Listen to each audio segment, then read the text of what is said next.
Assalamu alaikum students.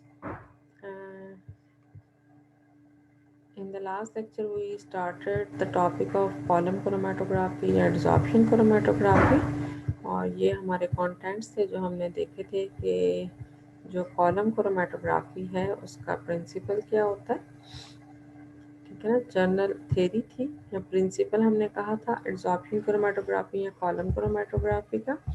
उसके बाद हमने देखा था कि जो क्रोमेटोग्राम होता है उसकी क्या करेक्टरिस्टिक्स हैं, उसको हम कैसे रीड आउट करते हैं, किन फैक्टर्स पे वो अफेक्ट करती है, रेजोल्यूशन क्या होती है जो क्रोमेटोग्राम में पीक्स आती हैं, और किन फैक्टर्स पर जो उसकी सेपरेशन है पीक्स की वो होती है। वो फैक्टर्स क्या थे, माइग्रेशन रेट था, पार्टीशन रेशियो थी और कैपेसिटी फैक्टर था। सिलेक्टिविटी फैक्टर को हमने देख लिया था। आज हमने शुरू करना है from the column efficiency. Column efficiency क्या थी, मैंने आपको बताया था कि जो आपके पास ये कॉलम है, column, this is the column, ठीक है ना। तो ये कितना एफिशिएंट है, जितना ये एफिशिएंट होगा वो किस पे डिपेंड करेगा कि सेपरेशन जो है वो जितने भी जो हमारा मिक्सचर है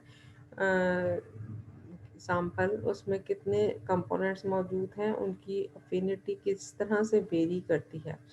मैं क्या कहा था कि सबसे ज़्यादा एड्जॉर्प्शन के साथ, एड्जॉर्बेंट के साथ जिसकी अफिनिटी होगी वो सबसे ऊपर उसकी लेयर बनेगी, उसके बाद जिसकी उससे कम अफिनिटी होगी उसकी उसके नीचे जो है एक लेयर बनेगी।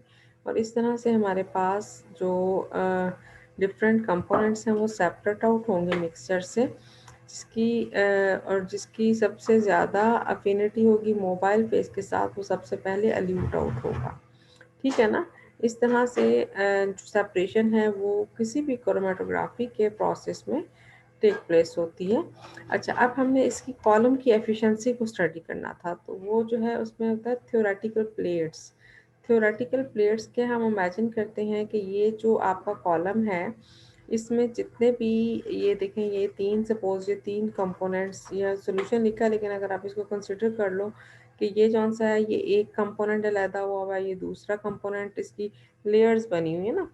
तो और ये बनी किस किस हिसाब से ये बनी है, इनको हम कहते हैं कि इसकी जिसकी एफिनिटी एड्जॉर्बेंट के साथ जितनी ज़्यादा थी वो सबसे पहले एड्जॉर्ब हो गया और बाकी जो है वो मूव डाउन होता रहा, ठीक है ना। तो इसको हम कहते हैं कॉलम में जितने भी पोर्शंस में जिसमें में डिवाइड किया जाता है, ठीक है, तो उस पार्टीशन हो जाती है, तो उसे हम कहते हैं ये इसकी एफिशिएंसी है। साइंटिफिकली आपको मैं थोड़ा सा बताती हूँ कि we assume that the column consists of discrete sections at which partition of the solute between the stationary phase and the mobile phase occurs, ठीक है ना। वही बात होगी जो मैंने अभी बताई थी कि हमारे पास क्या है, हम कंसिडर करते हैं कि ये जो पूरा एक कॉलम है ये डिस्क्रीट सेक्शंस में डिवाइड हुआ हुआ है। Each section is known as theoretical plate. जितने सेक्शंस में डिवाइड होगा हम कहेंगे ये क्या है, ये उसकी थ्योरेटिकल एक प्लेट है। और एफिशिएंसी को, कॉलम की एफिशिएंसी को हम डिफाइन कर सकते हैं in terms of number of theoretical plates. जितने नंबर ऑफ थ्योरेटिकल प्लेट्स ज़्यादा होंगे वो कॉलम उतना ही एफिशिएंट होगा। नंबर ऑफ थ्योरेटिकल प्लेट्स कैसे ज़्यादा होंगे, जितने आपके पास कंपोनेंट्स की सेपरेशन ज़्यादा होगी, जितने वो डिस्क्रीट जो सेक्शंस हैं उसमें क्लियर कट डिफरेंट डिवाइड हुआ होगा, तो हम कहेंगे ये जो कॉलम है वो उतना ही एफिशिएंट है। तो n को हम शो करते हैं नंबर ऑफ थ्योरेटिकल प्लेट्स से, और वो इज इक्वल होती है L over H, number of theoretical plates n, or the height of the theoretical plate H by the relationship। क्या रिलेशन है, L over H, length of the column की length total वो कितने जो है वो 25 मिलीमीटर का है, वो 50 मिलीमीटर का है, और L over H क्या है हमारे पास कि उसके अंदर जितनी प्लेट्स हैं हर प्लेट की हाइट कितनी है। The number of theoretical plates can be calculated by the simple relationship। अच्छा, ये बहुत लंबी चौड़ी सी डेरिवेशन है और इसमें जो है वो आप इसको जस्ट अभी इस स्टेज पे नहीं हो, जिनका पूरा HPLC का एक कोर्स होगा ना, वो ये डेरिवेशंस करेंगे। आप इसको सिर्फ अंडरस्टैंड कर लो, इसको याद कर लो अभी फॉर द टाइम बीइंग के number of theoretical plate is equal 16 multiply TR क्या था हमारे पास, resolution of a component A और B ओवर W क्या था, W क्या था आपके पास, it is the base line width of the chromatographic peak of that specific component, एक जो खास था आपके पास। अच्छा अब ये 16 क्या है कि जो हमारे पास, मैं आपको थोड़ा सा बस क्लियर कर दूं कि ये देखिएगा, ये जो है ना, ये अब आपके पास जितना भी इसमें जो 16 आया है वो आपका जो नीचे एरिया है वो आपके हाफ पीक पे लिया गया है, 2 पाई रेडियस पे लिया गया है, उसका एरिया क्या है, उसका रेडियस क्या है और उसकी हाइट क्या है, ये सारी कैलकुलेशंस कंप्लीट डेरिवेशन के बाद जो हमारे पास एंड रिजल्ट आता है वो कहते हैं कि number of theoretical plates is equal 16 into TR over W whole square. The successful, इसको आप सिर्फ जहन में रखिएगा, आपने इसको डिराइव नहीं करना है। The successful separation of the component of sample using column chromatography depend upon, अब किन किन डिफरेंट फैक्टर्स पे वो अफेक्ट कर रही है। अभी हमने देखा था कि nature of the adsorbent, nature of the solvent used to elute the sample, the rate of flow of solvent through the column, temperature, and the geometry of the column containing adsorbent. Geometry of the column containing adsorbent. These are the different factors on which the column chromatography depends on. अच्छा अब सबसे पहले क्या आपके पास the tendency of different substances to get adsorbed, कौन सा order follow करते हैं कि अल्कोहल बेसिस ग्रेटरली एड्सॉर्ब होती हैं than alcohol, acid and base than alcohol, and that are more strongly adsorb than the aldehyde, and then unsaturated hydrocarbon and saturated hydrocarbon. ठीक है, तो ये आपके पास आ गया कॉलम एफिशिएंसी क्या है, किन फैक्टर्स पे वो अफेक्ट कर रही है। एब्जॉर्बेंट पे डिपेंड करती है, सॉल्वेंट पे, rate of flow of the solvent, temperature, and the geometry of the column containing the adsorbent, and tendency of different substances to get adsorbed, कौन सा ऑर्डर है, acid base than alcohol than aldehyde. देखिए polarity जैसे जैसे कम हो रही है वैसे वैसे उनकी टेंडेंसी जौन सी है वो भी डिफरेंट सब्सटेंसेस की कि दे गेट एड्सॉर्ब वो भी कम होगी। ठीक है जी, तो ये आपके पास है कॉलम की एफिशिएंसी किस तरह से। अब इसका सेटअप कैसे हम बनाते हैं, तो आपको पहले भी मैं बता चुकी हूँ क्या क्या चीज़ें हैं। ग्लास ट्यूब होता है, उसने कहा कि ये ग्लास ट्यूब हमारे पास सी ड्रॉन एट द लोअर, ये पूरी ग्लास ट्यूब है, ठीक है ना, at the lower and with a plug of, ये नीचे मैंने कहा आपको उस दिन भी बताया था, ये ग्लास वूल से हम इसका बेड बनाते हैं। At the top of the constricted portion to retain the adsorbent in the tube, उसके ऊपर हम यहाँ पे ये पूरा ये जो सारा पोर्शन है यहाँ पे हम अपने एड्सॉर्बेंट को फिल अप कर देते हैं। अब एड्सॉर्बेंट को फिल अप करने के भी दो तरीके होते हैं, वेट पैकिंग करते हैं या ड्राई पैकिंग करते हैं। तो ये करने के बाद हम क्या करते हैं, place the top of the custom portion to retain the adsorb in the tube a, adsorbent in, ये एड्सॉर्बेंट उसने कहा कि ये ए, उसने एड्सॉर्बेंट कह दिया। अब filter flask F, filter flask F को कहता है कि हमने लगाया है कहाँ पे है जी, फिल्टर फ्लास्क एफ, ये क्या आपका मोबाइल फेस यहाँ से पास ऑन होकर यहाँ से जो है वो यहाँ पे कलेक्ट होगा। The filter flask F, a tube is connected to the filter flask by means of one holed rubber stopper.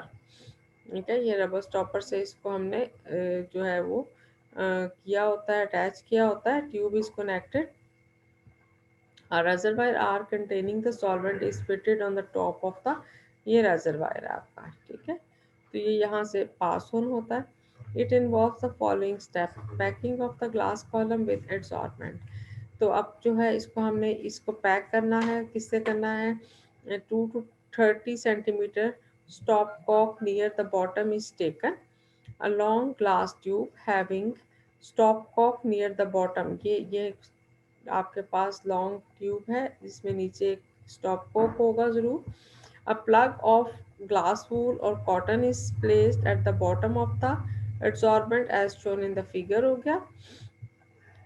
The adsorbent is to be packed uniformly in the column excluding air bubbles and channels, कि जो आपके उसमें ना cracks नहीं आने चाहिए जो आपका एड्जॉर्बेंट है, चाहे वो कैल्शियम कार्बोनेट का, चाहे वो सिलिका जेल का, चाहे वो कोई आपका रेजिन है।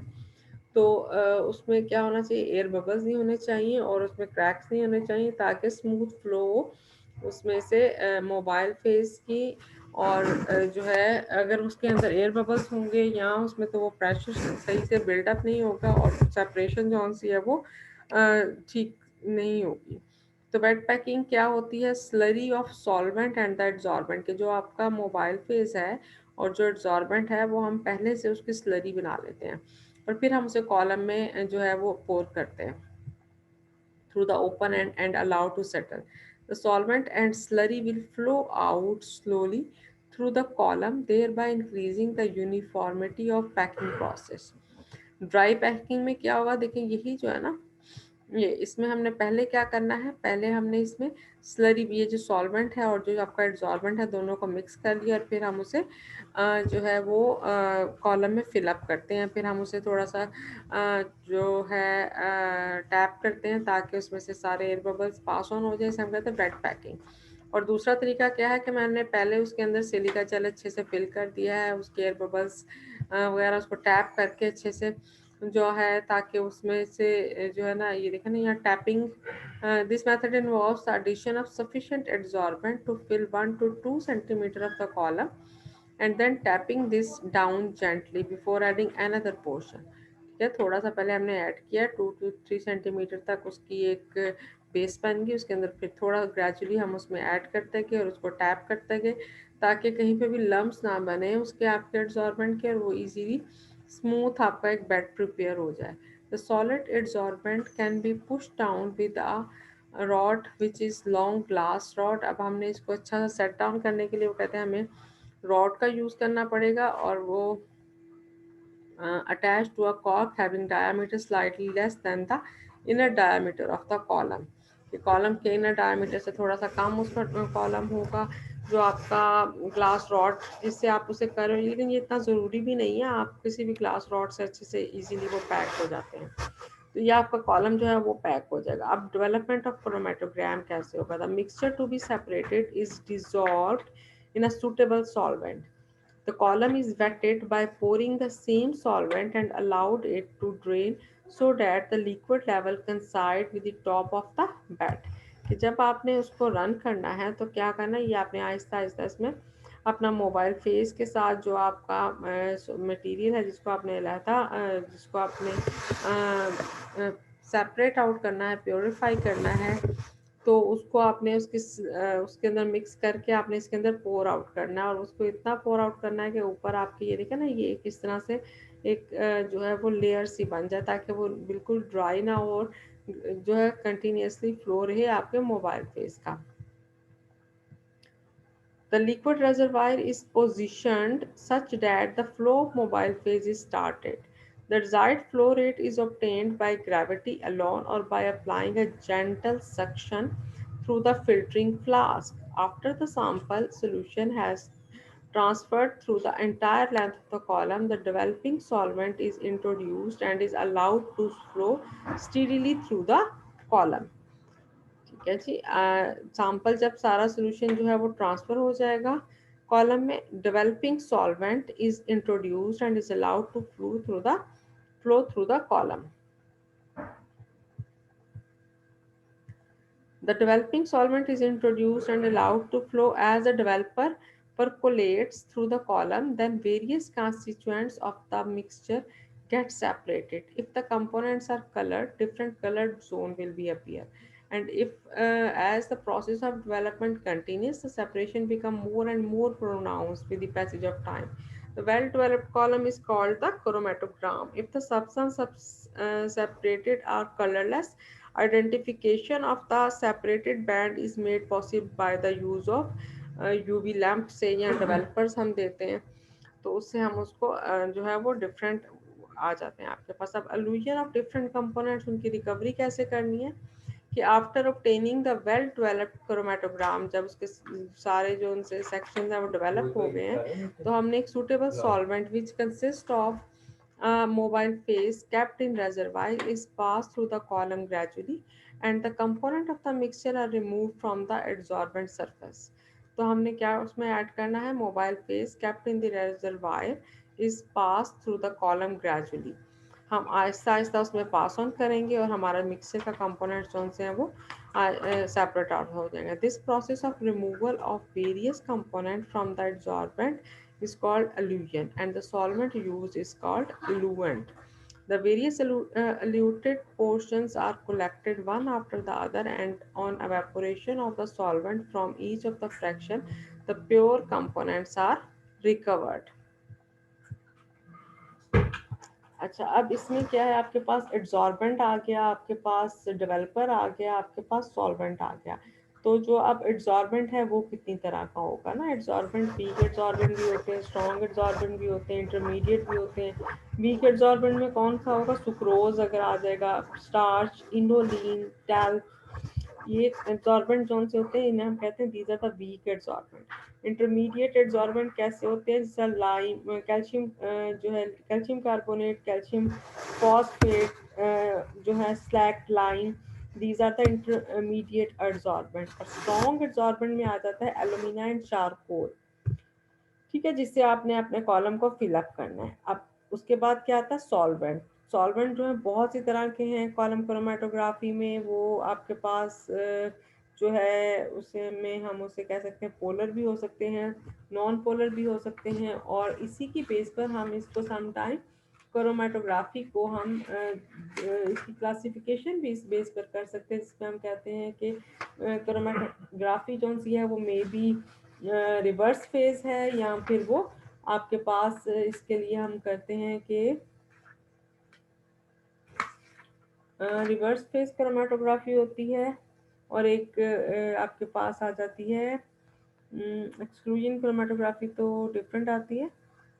Stationary phase different in nature of two phases में हम कहते हैं कि either immobile phase is a liquid और गैस, और स्टेशनरी और लिक्विड, ठीक है ना। तो इसमें हम अगर ये रिवर्स फेज है तो हम कहते हैं कि आइदर जो है ये आपके पास जो है वो जो सेपरेशन हो रही है वो मोर पोलर से लेस पोलर की तरफ हो रही है, या लेस पोलर से मोर पोलर की तरफ जा रहा है, ठीक है ना।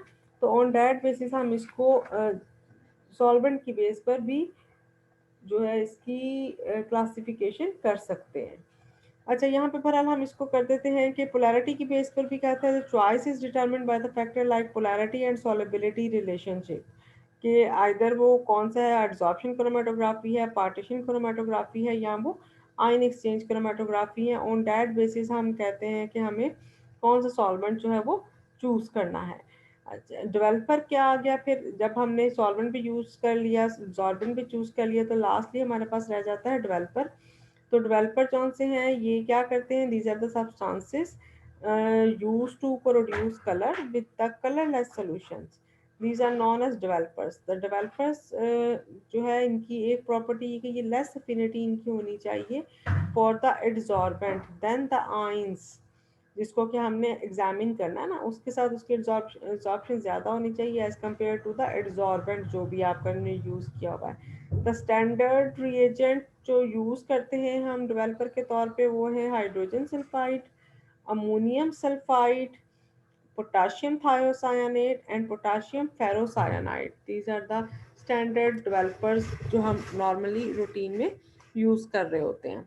एप्लीकेशन ऑफ क्रोमेटोग्राफी क्या आ गई, कॉलम क्रोमेटोग्राफी सबको पता है कि हम प्योरिफिकेशन में यूज़ करते हैं homogeneity of determine to determine the homogeneity of the chemical substance, कि कोई उससे गिवन सब्सटेंस दिया है, इसके अंदर कोई इम्प्योरिटी तो नहीं है। अगर हम इसमें कॉलम क्रोमेटोग्राफी से इसको पास ऑन करेंगे और एक की जगह हमारे पास दो पीक्स बनेंगी, तो इट मीन्स कि ये होमोजेनस नहीं है, इसमें कोई इम्प्योरिटी मौजूद है। Comparison of the compounds thought to be identical, the concentration of substance from dilute solutions such as those obtained when natural products are extracted from plants by extraction with a large volume of organic solvent। तो हम purification के लिए, concentrate करने के लिए, homogeneity को determine करने के लिए, और कंपैरिजन करने के लिए, क्या हम उसके क्वालिटेटिव एनालिसिस के लिए भी हम इसको यूज़ कर सकते हैं।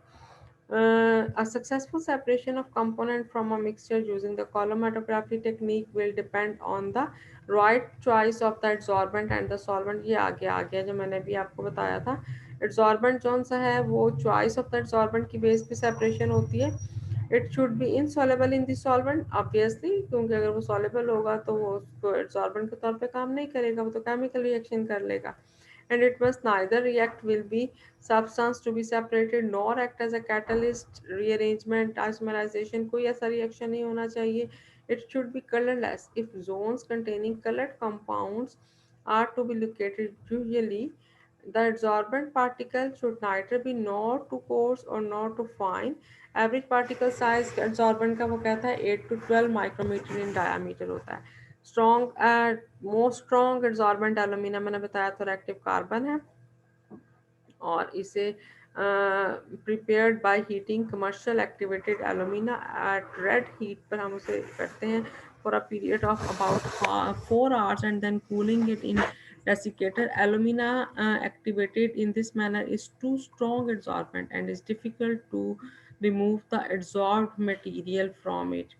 तो मतलब कि कोई भी मोबाइल फेस के साथ इसकी फिनिटी जौन सी है वो मिनिमम है, और जो आपके पास सल्यूट है उसमें से उसको फिर रिमूव करना थोड़ा सा टफ हो जाएगा। The material more suitable for general use can be obtained by heating commercial alumina for a shorter period of time at a lower temperature. Solvent अभी मैंने डिस्कस कर लिया आपके साथ कि solvent polar भी हो सकता है, non polar भी हो सकता है। To use a relatively non-polar solvent to replace the mixture of components to be separated on the column. Solvent to develop the chromatogram, and even more polar solvent to elute the adsorbed material. The choice of the solvent is subject to a wide variation depending on the nature of the mixture of separated substances. An approximate order of increasing polarity of the common solvent is petroleum, ether, carbon tetrachloride, cyclohexane, carbon disulfide, ether, acetone, benzene, ester of carboxylic acid, chloroform, alcohol, water and pyridine.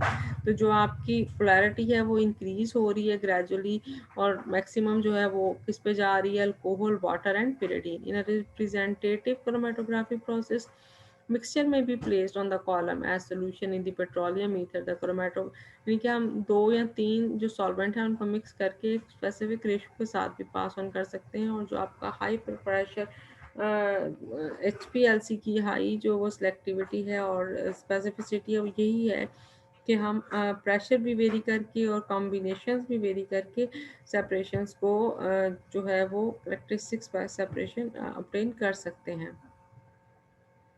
The chromatogram developed with benzene and the different bands eluted with ethanol, and it is possible to use mixed solvent as petroleum, ether, benzene, ethanol, ethanol, water for development and elution to separate compounds which resemble each other closely. तो this was all about the column chromatography. इसका column के बाद ion exchange chromatography को हम देखेंगे कि किस principal पे काम करती है, और फिर दैट इज़ आई थिंक हमारा सेकंड लास्ट लेक्चर जो है वो हो जाएगा।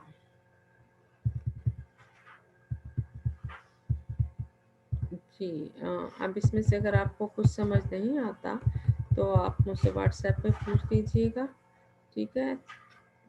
ये बाकी आपके साथ मैंने नोट्स और ये ऑलरेडी फाइल जो है वो पीडीएफ की शेयर की हुई है, और इसका लिंक जो है वो मैं आपको यूट्यूब का जो है वो सेंड कर दूँगी। Thank you very much. अल्लाह हाफ़िज़, टेक केयर।